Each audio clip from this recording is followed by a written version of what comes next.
जोरदार से स्वागत करिए पृथ्वीराज चौहान का, फॉर्मर सीएम महाराष्ट्र के और पूर्व केंद्रीय मंत्री और कांग्रेस पार्टी के वरिष्ठ नेता और भारतीय जनता पार्टी के लोकप्रिय प्रवक्ता और राज्यसभा सांसद डॉक्टर सुधांशु त्रिवेदी का। आप दोनों का अभिनंदन है। पृथ्वीराज जी, गुजरात का अधिवेशन है, सवाल पहला यही बनता है, कांग्रेस ये चुनाव लड़ती हुई दिख क्यों नहीं रही है? देखिए, ये बिल्कुल गलत होगा कहना कि कांग्रेस चुनाव लड़ नहीं रही है। कांग्रेस का संगठन जो पहले से एक अच्छा संगठन है वो ये चुनाव लड़ रहा है। हाँ, जरूर बात है कि हमारे कांग्रेस के आला नेता अभी तक चुनाव मैदान में नहीं पहुंचे हैं, जल्दी में पहुंचने वाले हैं। लेकिन मैं बताना चाहूंगा कि 2004 में मैं कांग्रेस का यहाँ पे प्रभारी था लोकसभा चुनाव के दौरान, और उसके बाद कुछ गुजरात से चुनावी वास्ता नहीं रहा है। लेकिन मैं जो आज आते ही मैं देख रहा हूं कि कांग्रेस का जो संगठन है, जो ऑर्गेनाइजेशन है, जो जिस सिस्टमैटिक तरीके से ये चुनाव लड़ रहा है, मैं समझता हूं कि आप फैसले के दिन देखेंगे इसका नतीजा क्या आया है। लेकिन मैं आपको ये आश्वस्त भी करना चाहूंगा कि हमारे आला नेता जरूर आएंगे। अभी पर्चे भरे नहीं गए हैं, अभी लिस्ट भी डिक्लेयर हो रही है। कई जगह तो पर्चे भरे जा रहे हैं। एक सवाल मेरा, आप कह रहे हैं कि अभी आला नेता यहाँ पहुंचे नहीं है। मैं ये पूछ रहा हूँ, आपके आला नेता रुक कहाँ गए हैं, कहाँ रुक गए हैं? देखिए, आप जानते हैं कि हमारे नए नए चुनाव हुए हैं। हमारे कांग्रेस के अध्यक्ष मल्लिकार्जुन खड़गे जी, अभी उन्होंने प्रभार संभाला है, और राहुल गांधी जी की भारत जोड़ो यात्रा ने पूरी देश को नहीं दुनिया को हिला दिया है कि इस तरह का कार्यक्रम देश के इतिहास में शायद कभी पहले हुआ। आप कह रहे एक नई पहल है।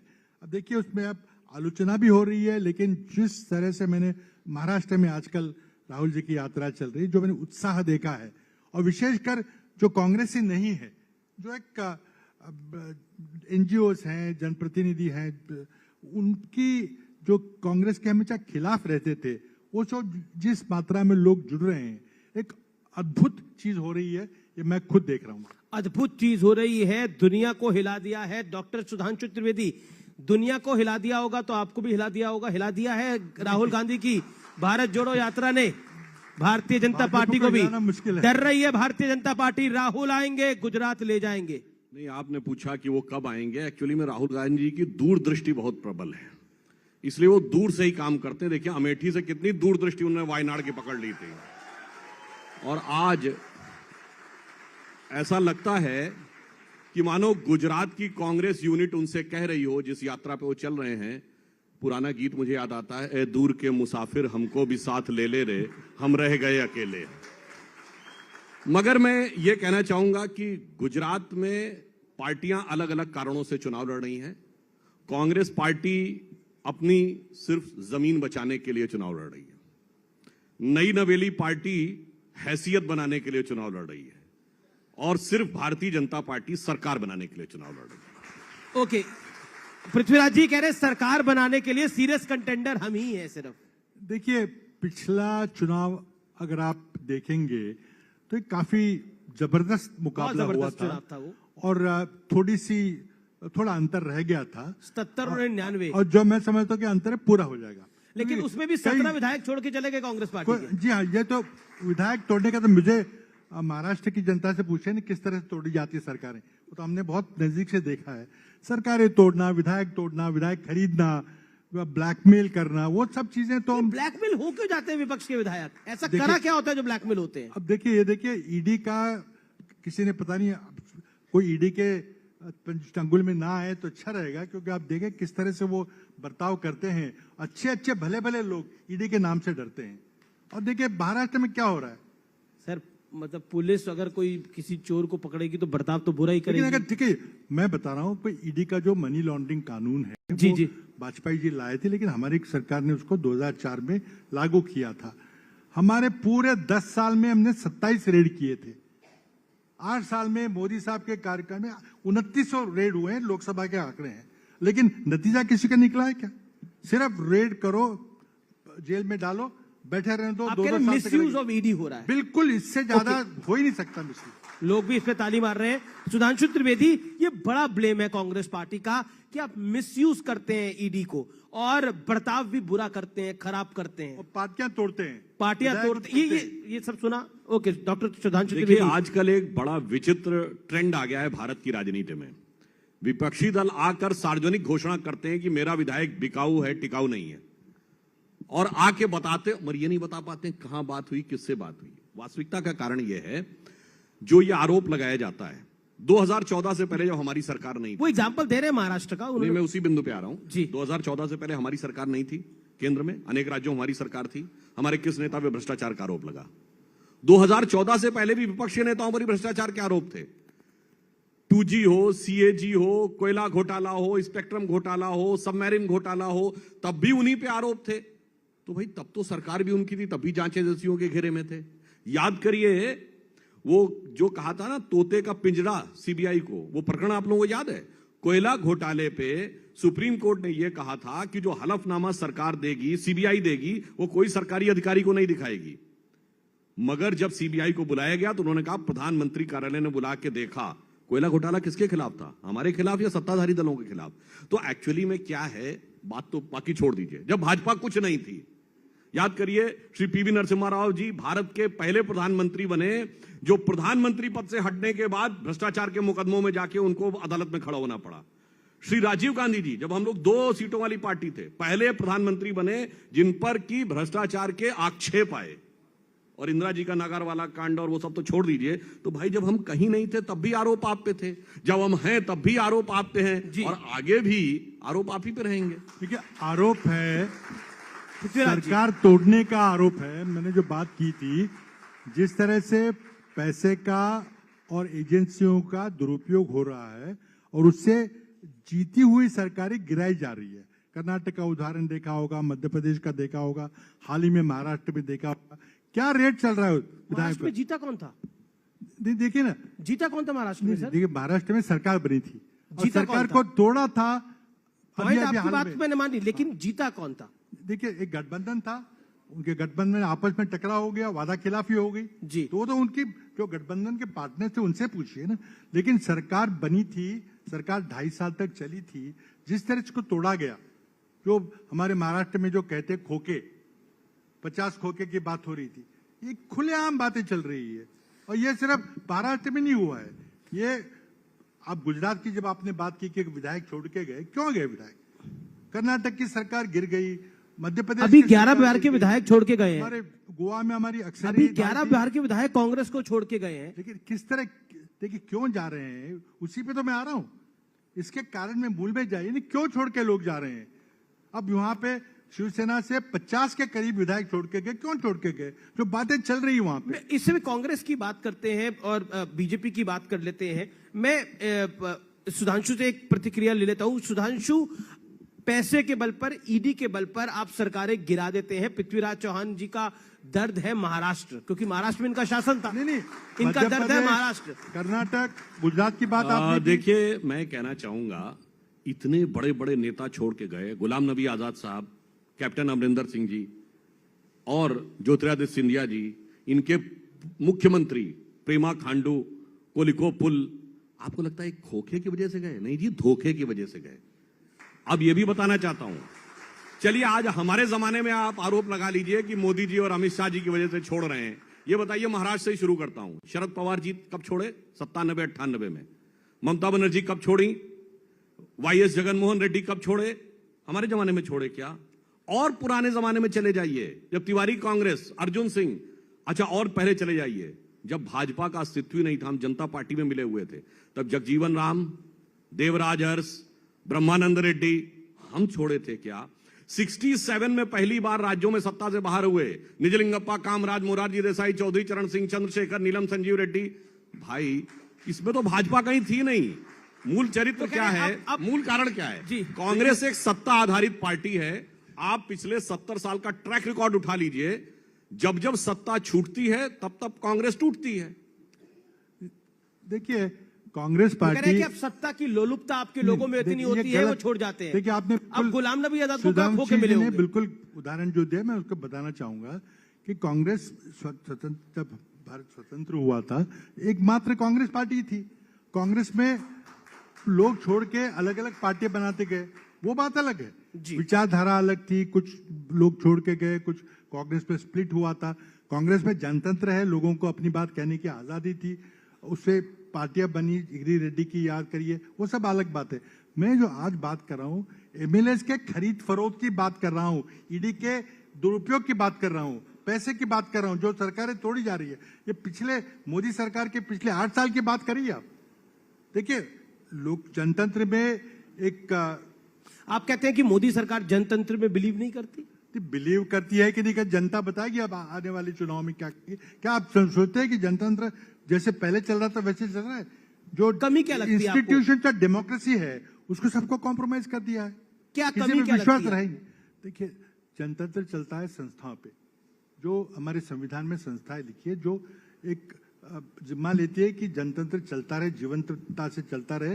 लेकिन आज उन्हीं संस्थाओं को आगे आपने खत्म कर दिया हो, पूरा मार्जिनलाइज कर दिया हो, अपने कब्जे में कर लिया हो, क्या संस्थाएं जनतंत्र को बचाएंगी? उसकी लड़ाई राहुल गांधी लड़ रहे हैं। जो सड़क पे भारत जोड़ो यात्रा है वो उस जनतंत्र को बचाने की, उस संविधान को बचाने की लड़ाई चल रही है। भारत के संविधान को बचाने के लिए राहुल गांधी को सड़क पे उतरना पड़ा है, भारत जोड़ो यात्रा करनी पड़ी है। 2014 से पहले जनतंत्र था बहुत मजबूत सशक्त, लेकिन अंशु जी अब 2014 के बाद मोदी रिजीम के बाद जनतंत्र कमजोर हो गया है। इस आरोप का जवाब क्या है? देखिए अभी जैसे आपने महाराष्ट्र का उदाहरण दिया तो वहां शिवसेना के अंदर विभाजन हुआ और दूसरी शिवसेना बनी। पर ये बताइए गुजरात में भी तो याद है, चिमन भाई पूरी पार्टी लेके कांग्रेस में चले गए थे। वो क्या था? नहीं, वो तो लोकतंत्र था, जनतंत्र था। और वो लोकतंत्र की इसी गुजरात में 1974 में 75 सीटें कांग्रेस की आई थी और धीरे धीरे देखते ही देखते 100 विधायक हो गए थे। जनतंत्र था, लोकतंत्र था। इसलिए मैं ये कहना चाहता हूं वास्तविकता तो आप कह रहे हैं कि कांग्रेस ने जो बोया था वो काट रही है। एक मिनट बात बताना चाहता जी हूं। जी। जो आप एजेंसियों की बात करते हैं जनाब, यदि आपके अंदर सच्चाई और दृढ़ता है, इमरजेंसी में कौन कौन सी एजेंसी ने यूज की थी? साहब एंटी टेरर लॉ लगाया था, जॉर्ज फर्नांडिस को हथकड़ी बांधकर सड़क पे चलाया गया था जैसे किसी अपराधी और चोर को चलाया जाता है। उस जमाने में भी हम लोग विचलित नहीं हुए थे। अभी देखिए कुछ समय पहले कितने अर्जी फर्जी केस लगाए गए थे हिंदू टेरर के नाम पे, अमित शाह जी और मोदी जी के नाम पे के ऊपर, कोई चीज में धेला भर साबित नहीं हुआ था। आज मैं पूछना चाहता हूं अगर ऐसी स्थिति है तो कोर्ट से आपको राहत क्यों नहीं मिलती है? और एक और चीज, इसमें से कितने केस हैं जो हमारे जमाने में शुरू हुए हैं? सब शुरू तो हुए हैं बाबा आदम के जमाने से।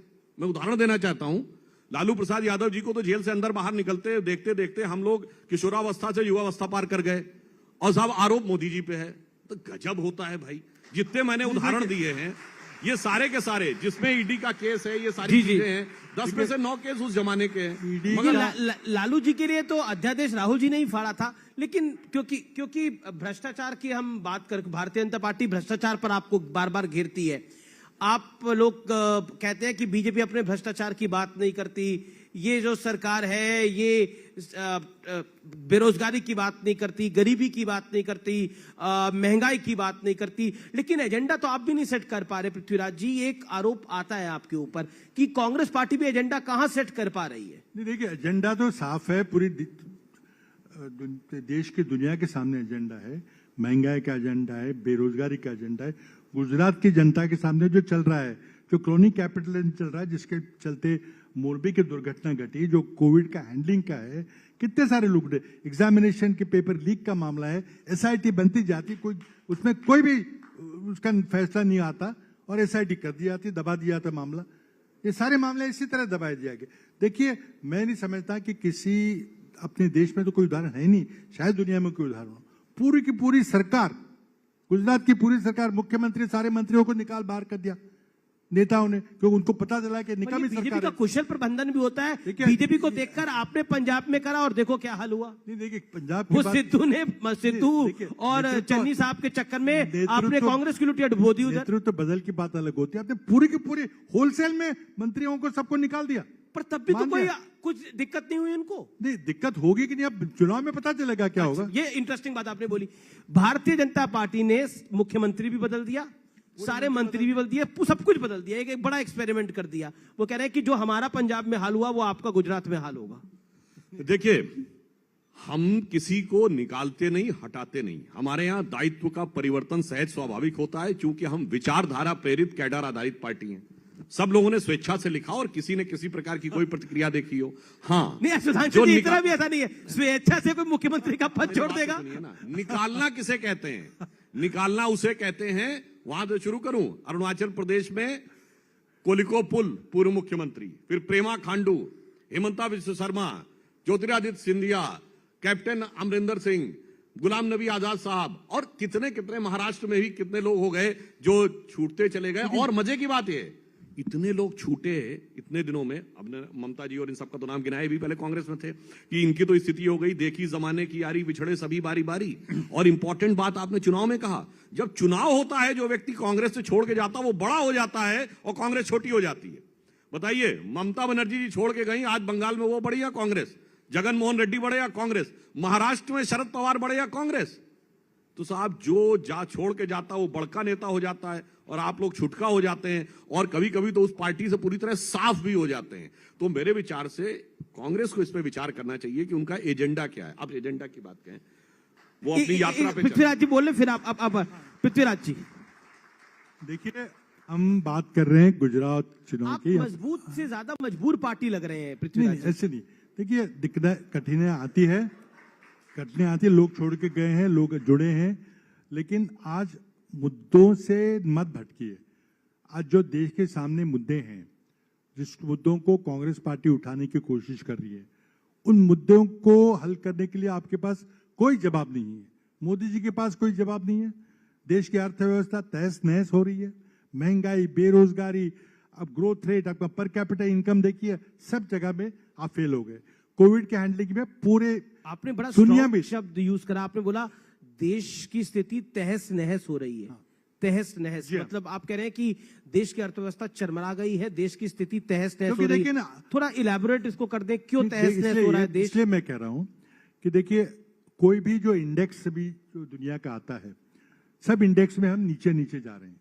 चाहे ह्यूमन डेवलपमेंट इंडेक्स हो, चाहे हंगर इंडेक्स हो, भूख की इंडेक्स हो, उसमें नीचे जा रहे हैं। आप क्या, आपका सारा ध्यान है कोई सड़क बनाए, कोई कॉन्ट्रैक्ट दिया, कुछ कर दिया, वो जो भी जरूरी है, लेकिन आप ह्यूमन डेवलपमेंट जो होता है, जिसपे आम आदमी का जो स्टैंडर्ड ऑफ लिविंग देखा जाता है, पर कैपिटल इनकम देखा जाता है, वो आप नहीं बता रहे।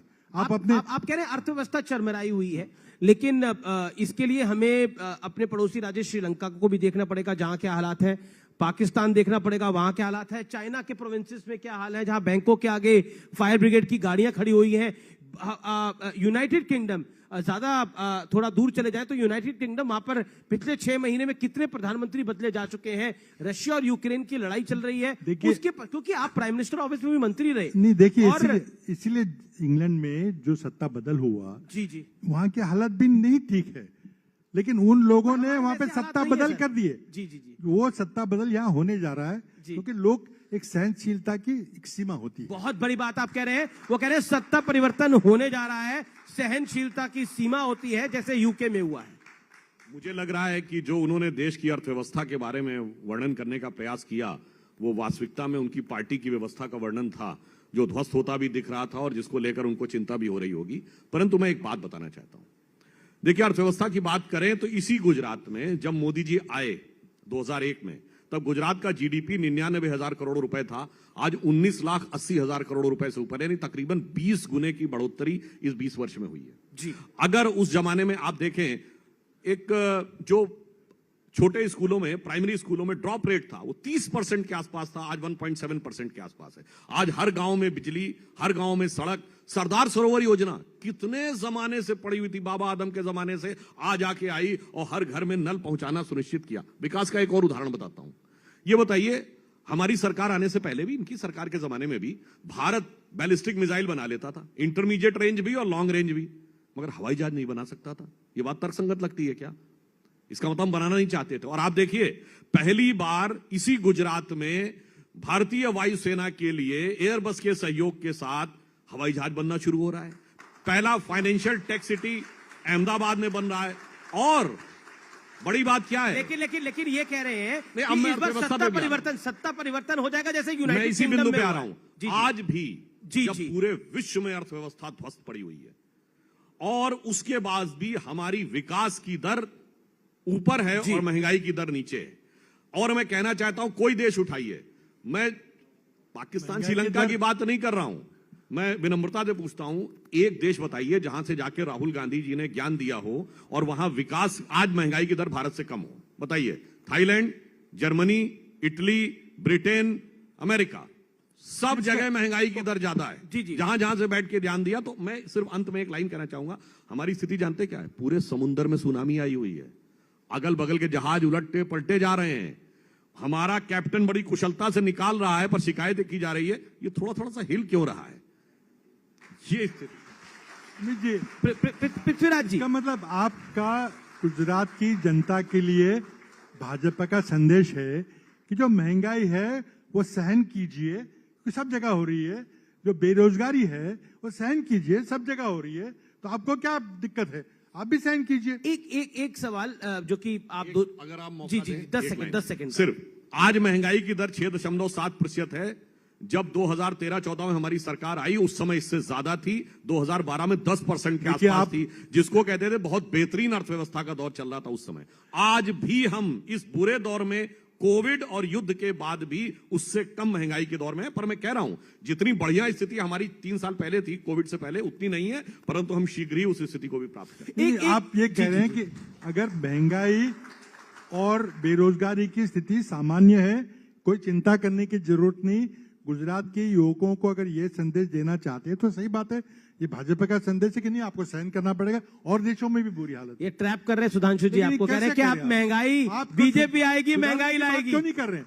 आप अपना मैंने सिर्फ मैनिफेस्टो ये- रखिए कि आप किस तरह से सुधारेंगे, किस तरह से रोजगार निर्मित करेंगे, किस तरह से महंगाई कम होगी। ठीक, आपने गैस तीन सिलेंडर सवाल, की आपने ये किस तीन तरह बढ़िया की- सवाल चलिए। पूछे। जोरदार तालियां पृथ्वीराज चौहान अब साहब मैं के इससे भी लिए। एक- जोरदार सवाल पूछे, महंगाई कब कम होगी, नौकरी कब मिलेगी, बेरोजगारी कब कम होगी? जवाब अब दीजिए। जी जी जी। देखिए, इसी सीएमआई के डाटा के पूरा आधार विपक्ष के ऊपर बेरोजगारी को लेकर रो रहा है। बेरोजगारी पे, इसी बेरोजगारी को लेकर इसी सीएमआई के डाटा के आधार पे विपक्ष के तमाम नेता हमसे कहते थे, सही बात है, फरवरी मार्च में आया था कि 8.5% सीएमआई का डाटा था कि बेरोजगारी की दर आ गई थी। उसी सीएमआई ने कहा कि सितंबर के महीने में 6.3 आ गई, जो 2018 के बाद सबसे कम है। मैं ये नहीं कह रहा हूं कि नहीं है, निरंतर सुधार होता जा रहा है। इसीलिए मैंने कहा महंगाई की दर में भी निरंतर सुधार हो रहा है। जो जो हम कोविड और युद्ध के बीच से बाहर निकल रहे हैं, तो स्थितियां बेहतर। अब बताइए, इसी दीपावली में मिडिल लेवल के घरों की खरीद पिछली बार के मुकाबले 50% बढ़ी। अगर 50% बढ़ी तो लोगों ने खरीदा ना। मैं ये नहीं कह रहा हूं कि सब बहुत अच्छी स्थिति में, यह दर्शा रहा है कि ट्रेंड पॉजिटिव डायरेक्शन की तरफ जा रहा है। अगर डायरेक्ट टैक्स का कलेक्शन पहली बार इनडायरेक्ट टैक्स से ज्यादा हुआ, इसका मतलब टैक्स पे किया गया ना। अगर मान लीजिए जीजीएफ के आंकड़े बढ़े, यानी प्रोविडेंट फंड में जिन लोगों ने अपने अकाउंट खोले, तो नौकरी लगी, तभी तो उन्होंने प्रोविडेंट फंड कटवाना शुरू किया। अब गवर्नेंस मॉडल पर आते हैं, क्योंकि बार बार बीजेपी कहती है हमारा 27 साल का गवर्नेंस मॉडल है, लेकिन सुधांशु त्रिवेदी, जो मोरबी में हादसा हुआ उसमें इतने लोगों की जानें चली गई, क्या आपको लगता नहीं है वो आपके गवर्नेंस मॉडल पे एक बहुत बड़ा सवाल है? देखिए, वो क्रोनिक कैपिटलिज्म का एक उदाहरण है कि जो दुर्घटनाएं घटी, जिस तरह से कॉन्ट्रैक्ट दिया गया, जिस कंपनी को कोई पता नहीं था कि कैसे मेंटेनेंस करते हैं, क्या करते हैं, और जिसकी अब जांच हो रही है। आपने एसआईटी कर दी, अब तक 5-6 एसआईटी हुई है, एक एसआईटी का भी कोई नतीजा निकला है? पेपर लीक एसआईटी हो, जी जी, क्या वो इसीलिए मैंने ये सवाल उठाया है। का मामला हो, मोरबी के ऊपर आपको दबाने के इतना बड़ा दुखद हादसा हुआ, वो किस गवर्नेंस मॉडल की देन? देखिए, मोरबी की घटना बहुत दुखद और दर्दनाक के साथ साथ हृदय विदारक भी थी। घटना होने के बाद सरकार ने जिस प्रकार की सक्रियता और संवेदनशीलता दिखाई, 15 मिनट में रिलीफ ऑपरेशन चालू हुआ, और बाकी सब जो हुआ वो तो एक पक्ष में कह रहा हूं। प्रधानमंत्री महोदय ने आकर जिले स्तर पर समीक्षा की बैठक की। कभी आपने सुना किसी घटना में प्राइम मिनिस्टर आकर डिस्ट्रिक्ट लेवल के अधिकारियों के साथ करे और आश्वस्त रहिए कि इसमें बहुत कड़ा और प्रभावी। कांग्रेस कह रही है एक्शन नहीं हो रहा, कार्रवाई इतनी नहीं हो रहा बड़ी है। दुर्घटना घटी है जिसकी जिम्मेदारी आप फिक्स नहीं कर पा रहे हैं, क्योंकि यह क्रोनिक कैपिटलिज्म का एक उदाहरण है कि किस तरह से कॉन्ट्रैक्ट दिए गए, किस कंपनी को कॉन्ट्रैक्ट दिए गए, किस तरह से जांच हो रही है, किसके खिलाफ एफआईआर हुआ है, किसके खिलाफ नहीं हुआ है, और क्या कितनी एसआईटी बनाई, क्या इस एसआईटी से कोई निकलेगा? सुधांशु जी, कौन सी एसआईटी बनी, कौन अधिकार है, सुधांशु जी, किसने जवाब, एसआईटी जवाब। बनाई है? देखिए- कलेक्टर ने बनाई है, स्टेट गवर्नमेंट ने बनाई है या सेंट्रल गवर्नमेंट ने जवाब बनाई है? सुधांशु। देखिए, एफआईआर होने के साथ साथ संबंधित अधिकारियों की गिरफ्तारी भी हुई है। सरकार पूरी दक्षता के साथ जांच कर रही है और प्रभावी और कठोर क्या कार्रवाई किंगपिन होगी। पकड़ा जाएगा? किसकी बिल्कुल। जांच किसके अच्छा, खिलाफ ये हो रही है? बताइए। जो टिकट कलेक्टर है उसके खिलाफ। अच्छा जो देखिए, जिम्मेदार, असली जिम्मेदार है वो कहां है आज? देखिए, हमारे यहां जांच पूरे पुख्ता तरीके से होती है और फिर उस व्यक्ति को अंतिम अंजाम तक पहुंचाया जाता है।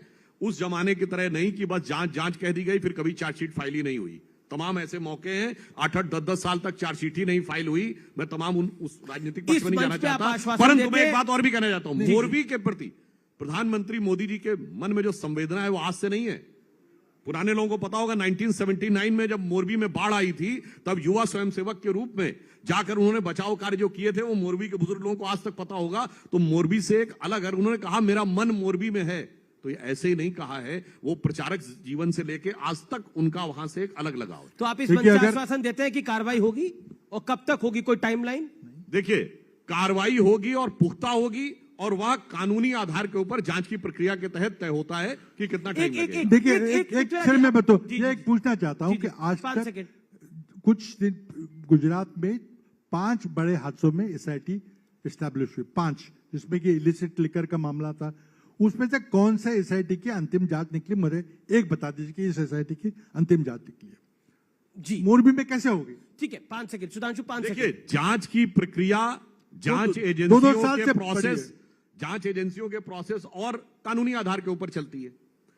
सरकार की तरफ से यह दिखता है कि सरकार उसमें कितना ईमानदारी से लगी हुई है। जी सरकार की ईमानदारी पूरी तरीके से है और इन 27 सालों में याद करिए गुजरात की कानून व्यवस्था को लेकर कहां से कहां तक पहुंचा जी, हो, जी, तभी जी। पहुंचा है अगले- जब अगले- कठोर अगले कार्रवाई पॉइंट पर हो। आते हैं। अब अगले पॉइंट पर आते हैं। गुजरात की जनता चाहती है, मोरबी की जनता चाहती है कि जो असली जिम्मेदार हो सर, तो उस पर देश की जनता कार्रवाई ही हो। चाहती है, इस हॉल में लेकिन हर एक होगी व्यक्ति नहीं होगी। चाहता है वो।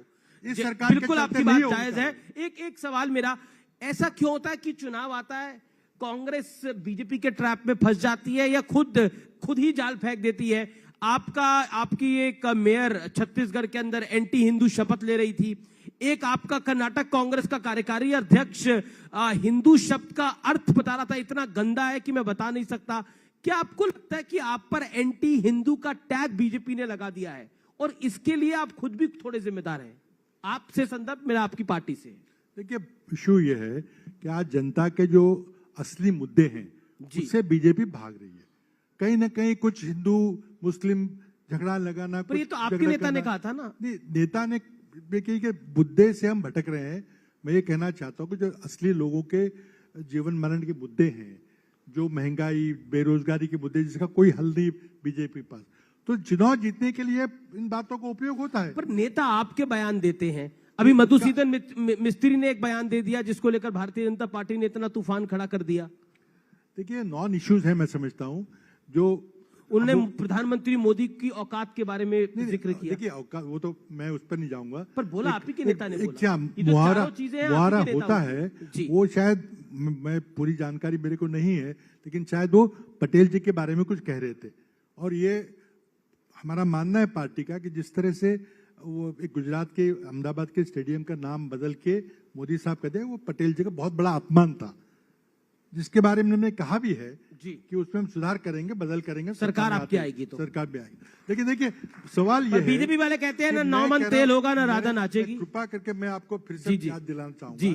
कि गुजरात की जनता के जो जीवन मरण के मुद्दे हैं उन पे आप नहीं जा रहे हैं, आप लोग कुछ ही और मुद्दों में उलझा रहे जी हैं। जी नहीं, देखिए मैं तो मोरबी में गया, वो गुजरात का जी मुद्दा- बिल्कुल बिल्कुल। देखिए, मोरबी का ए- ए- उसकी एसआईटी की जांच होगी क्या? जी। उसके कोई असली जो आप- गुनहगार आपने- है जी, उन पर जी, सजा जी। होगी कि नहीं, अब- ये सवाल है। आप हिंदू पर इसलिए जाते हैं और कांग्रेस पे एंटी हिंदू का टैग इसलिए लगाते हैं इससे जिससे आप चुनाव जीत जाए।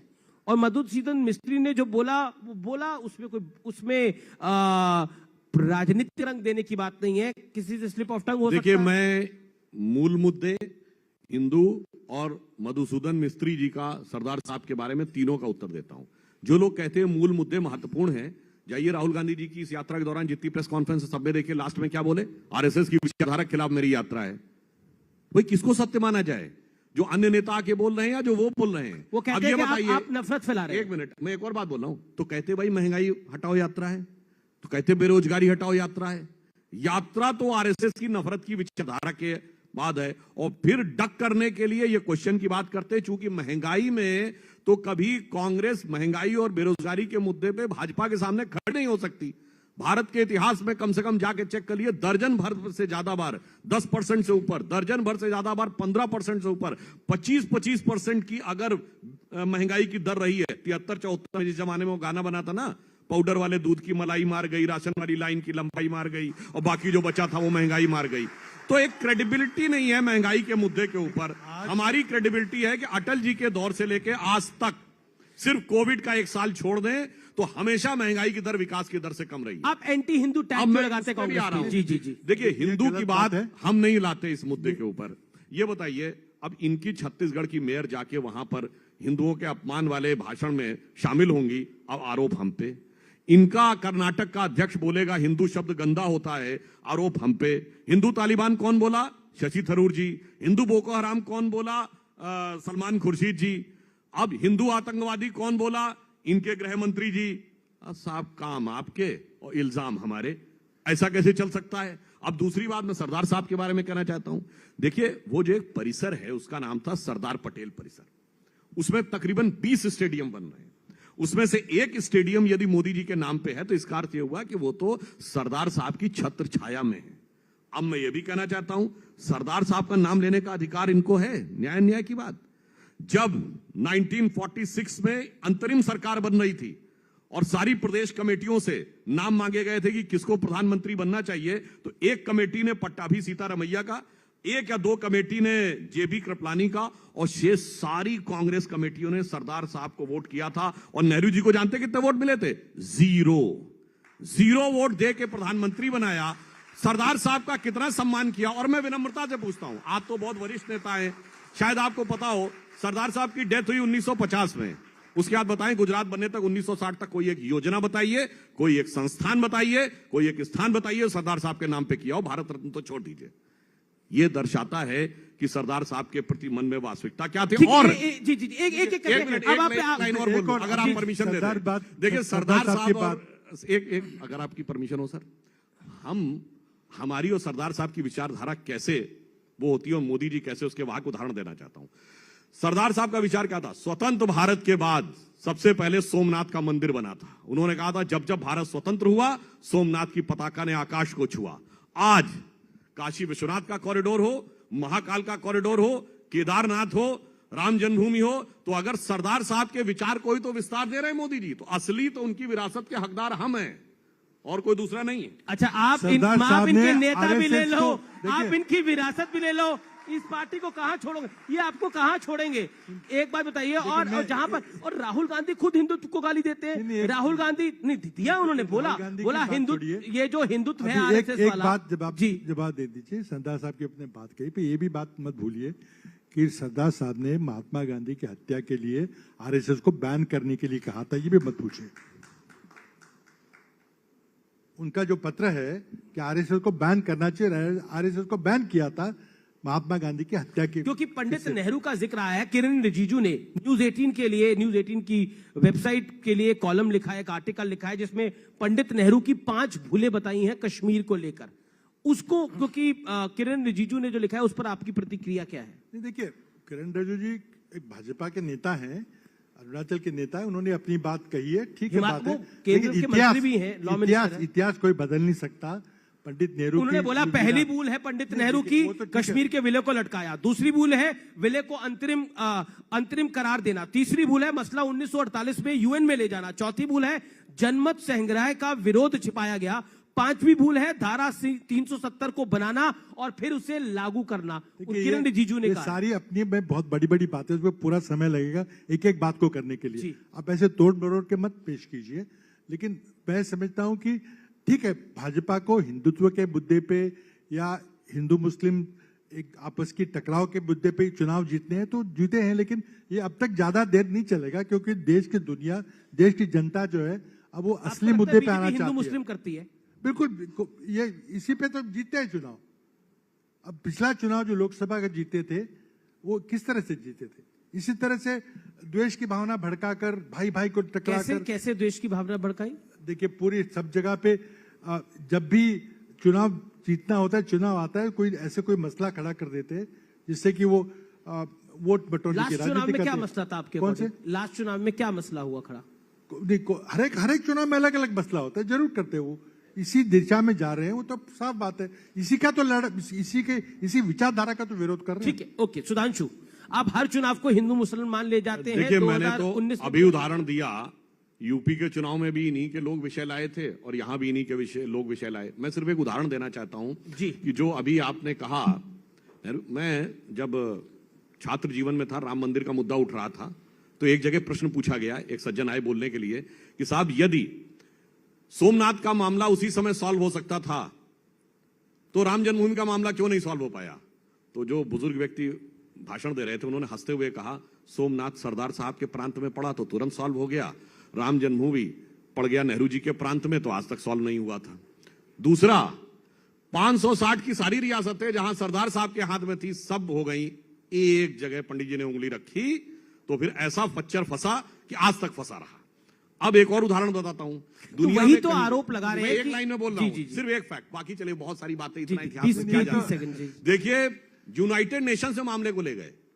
यूनाइटेड नेशंस कब बना? 24 अक्टूबर 1945, और अक्टूबर 47 में कोई यूएन की हैसियत नहीं थी, न चाइना उसका हिस्सा, ना उस समय रशियन ब्लॉक मान रहा है। मेरे विपक्षी लोग अनुसंधान करके बता दे कश्मीर से पहले कौन सा मुद्दा गया था वहां। मतलब जिसकी कोई हैसियत नहीं थी उसको ले जाके हमने लटकाया, हमने उसको दिया, अन्यथा बता दें अक्टूबर 47 से पहले कौन सा मुद्दा गया। जी, तो भूल तो ये है साहब, लम्हों ने खता की थी, सदियों ने सजा पाई, आज तक उसकी सजा चल रही थी, 2019 में खत्म हुई। पृथ्वीराज जी, अगर ये बीजेपी का ट्रैप है तो कांग्रेस इस ट्रैप में क्यों फंस जाती है? नहीं, ट्रैप की बात नहीं है। देखिए, कांग्रेस हमेशा विकास की, लोगों के विकास की राजनीति कर रही है। भाजपा लोगों को लड़ाकर चुनाव जीतने की राजनीति कर रही है, साफ। लेकिन इस बार तो कहा जा रहा है वो जो तीसरी पार्टी आ रही है जिसने दिल्ली और पंजाब में कांग्रेस को हराया, वो भी मैदान में है। देखिए, गुजरात में तीसरी पार्टी का कोई प्रभाव नहीं रहेगा। वो ठीक है, 2 राज्य जीते हैं, जरूर जीते हैं, और चुनाव में हर एक पार्टी को अपनी अपनी बात करने का अधिकार है, जरूर रखें, लेकिन चुनाव ये 2 पार्टियों के बीच में ही होगा। आप कह रहे हैं कि कांग्रेस और बीजेपी के बीच का चुनाव। सुधांशु त्रिवेदी, ये सवाल बड़ा अहम है। तीसरी पार्टी भी है जो कि पंजाब में अभी उसने एक बहुत बड़ा मैंडेट पाया है, दिल्ली के अंदर वो लगातार दूसरी बार सरकार में है, आम आदमी पार्टी। वो कह रहे हैं कि आपके लिए परेशानी का सबब बन सकती है। देखिए, जब जब हमारे खिलाफ वो लड़े हैं तो उनके ऊपर झाड़ू फिर गई है। गोवा हो, उत्तराखंड हो, उत्तर प्रदेश हो, लगभग सारी सीटों पर जमानत जब्त। हाँ, जब इनके खिलाफ लड़े हैं तो उन्होंने कुछ किया। वैसे मुझे ऐसा लगता है यहां उस पार्टी का जोर कम है, शोर ज्यादा है। जोर कम है, शोर ज्यादा है। लेकिन क्या आपको लगता है कि इस बार ये आपका मुकाबला कांग्रेस के साथ ही है, या फिर आपको लगता है कि रेस में आम आदमी पार्टी भी होगी? अ फ्रैंक आंसर ऑन दिस। देखिए, अभी 2021 में पंचायतों के और नगर निगम के चुनाव हुए, उसमें आम आदमी पार्टी को पिछले 1.5 से लेकर 2-2.5% के आसपास वोट मिले थे। तो मुख्य विपक्षी दल तो कांग्रेस है, मगर अब यदि कांग्रेस के नेता ऐसा बयान देने लगेंगे, जैसे आज जयराम रमेश जी ने बोला कि राहुल गांधी जी के बाद सबसे लोकप्रिय नेता है, तो प्रेरित करने वाला तो कन्हैया है, तो भैया तो आप तो पता नहीं किस किस को स्थान देते चले जाएंगे। अब आप ये तय कर लीजिए कि आप मुख्य विपक्षी दल का स्थान अगर छोड़ रहे हैं तो ये आपके लिए समस्या है। हमारे हिसाब से तो मुख्य विपक्षी दल कांग्रेस है। आपके हिसाब से ये जो जयराम रमेश का बयान आया, इसका बीजेपी ने बोला कि कांग्रेस में सेकंड पॉपुलर लीडर अगर कन्हैया कुमार है तो बाकी लोगों का क्या हो रहा है? मैंने कोई बयान सुना नहीं, आप ही से सुन रहा हूं अभी कुछ, क्या उन्होंने कहा है, किस परिप्रेक्ष्य में कहा है। लेकिन देखिए, राहुल जी की भारत जोड़ो यात्रा अपनी जगह है, वो चल रही है। गुजरात का चुनाव अपनी जगह है। हम सवाल ये करें कि क्या आम आदमी पार्टी बीजेपी की बी टीम है जो कांग्रेस के वोट काटने का काम कर रही है?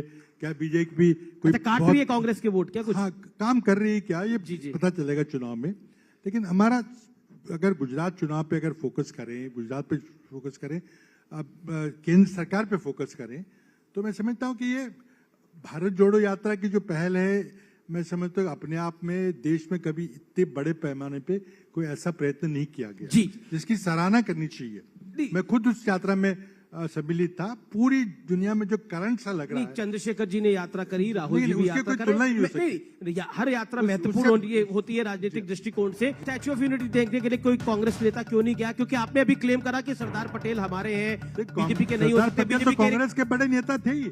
हाँ, पर उन्होंने स्टैच्यू ऑफ RSS को यूनिटी बैन में करने कोई का नहीं। लेटर लिखा था, नहीं तो उसमें कौन सी दो राय है? अब बात स्टैच्यू में कौन गया था कौन नहीं गया था उसमें क्यों आप कह रहे हैं? सरदार पटेल कांग्रेस के बड़े नेता थे। जी जी जी जी जी सुधांशु जी। रीजन सिर्फ ये है कि हम लोग बचपन से पढ़ते थे ना कि इंडिया में यूनिटी एमंग डाइवर्सिटी है। ये डाइवर्सिटी को ही देखते हैं, डाइवर्सिटी से डिविजिविटी की तरफ बढ़ते हैं, हम यूनिटी से इंटीग्रिटी की तरफ बढ़ते हैं। सुधांशु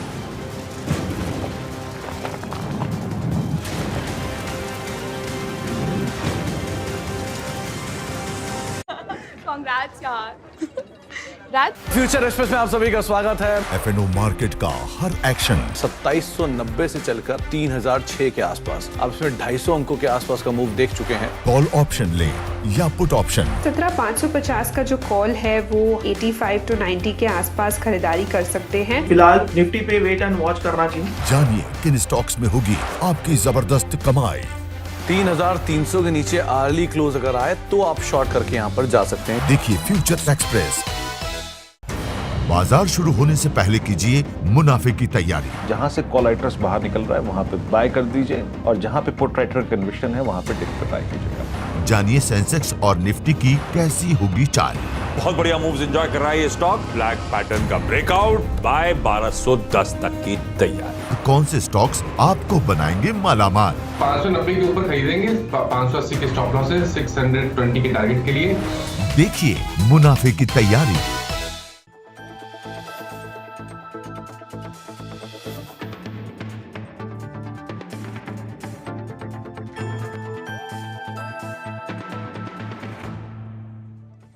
टैक्स बचाने का हो टेंशन या फिर पेचीदे टैक्स नियमों की उलझन, अटका हो रिफंड या मुश्किल में फंसा हो आपका रिटर्न, हर मुश्किल सवाल का आसान जवाब है टैक्स गुरु, जहां आप न सिर्फ अपना टैक्स बचाते हैं बल्कि हम टैक्स की उलझनों को सुलझाने के गुर भी आपको सिखाते हैं।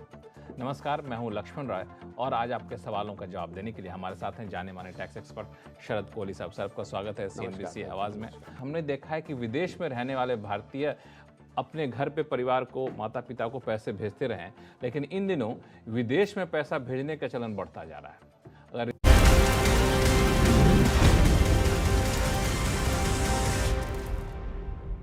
एक संक्षेप में आप सुधांशु जी, मैं आपके पास आ रहा हूं।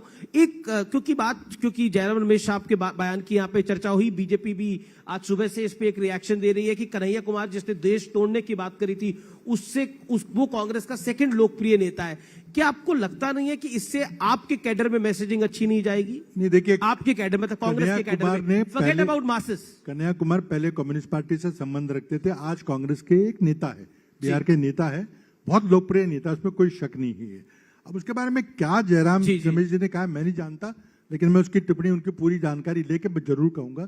लेकिन एक जरूर बात है कि बहुत अच्छे युवा नेता है, लोकप्रिय नेता है। ठीक है, अब नंबर कौन सा है?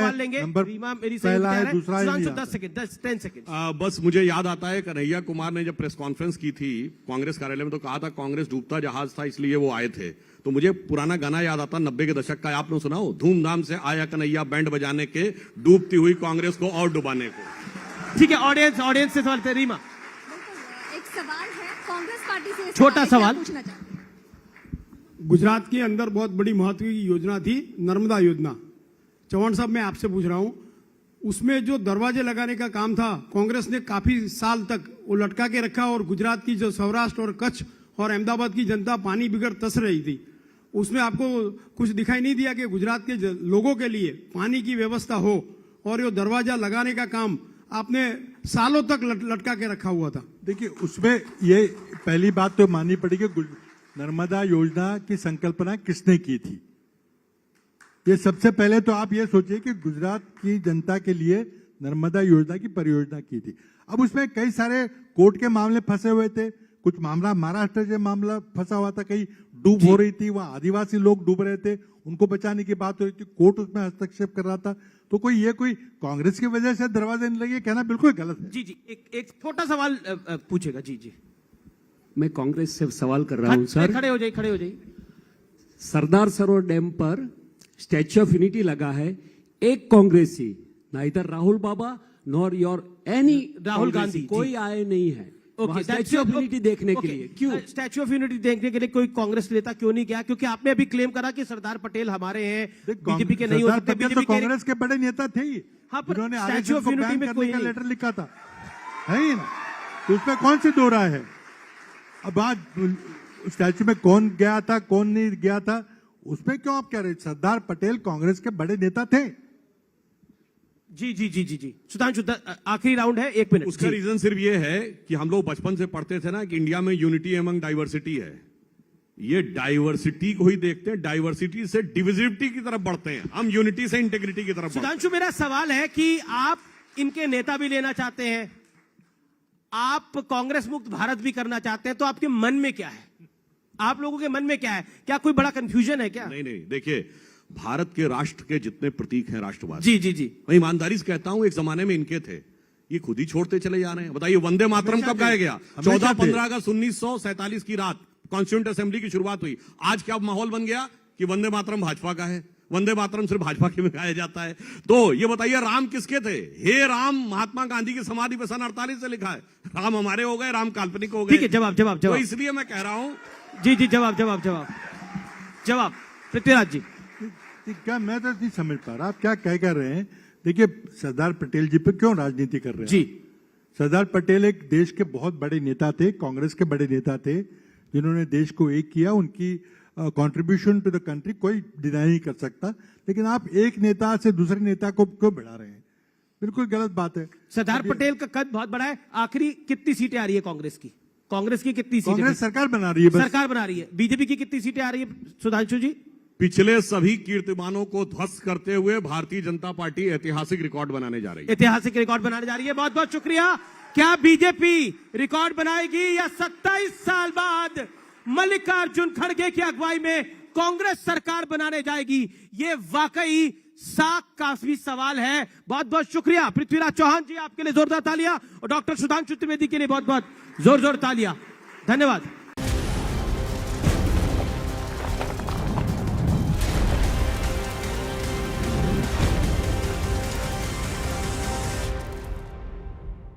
फ्यूचर एक्सप्रेस में आप सभी का स्वागत है। FNO मार्केट का